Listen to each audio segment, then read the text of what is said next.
morning. Please be seated.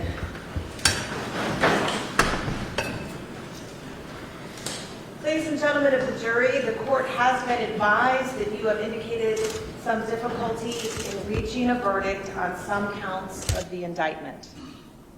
This is a new and difficult assignment for you. The process of discussion and deliberation in the jury room is necessarily slow and requires consideration and patience.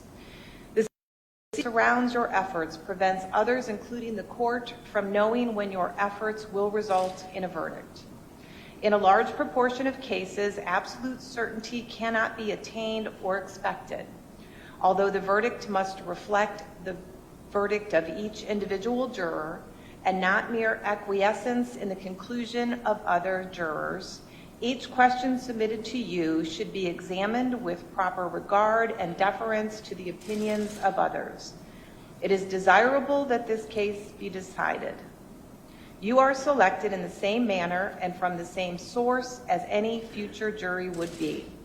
There is no reason to believe the case will ever be submitted to a jury more capable, impartial, or intelligent than this one. Likewise, there is no reason to believe that more or clearer evidence will be produced by either side. It is your duty to decide the case if you can conscientiously do so. You should listen to one another's opinions with a disposition to be persuaded. Do not hesitate to examine your views and change your position if you are convinced that it is erroneous. If there is disagreement, all jurors should re-examine their position. This verdict has been reached.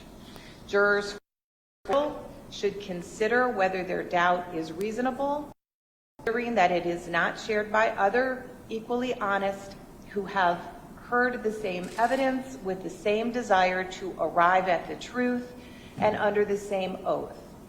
Likewise, jurors for conviction should ask themselves whether they might not reasonably doubt the correctness of a judgment not concurred in by all other jurors.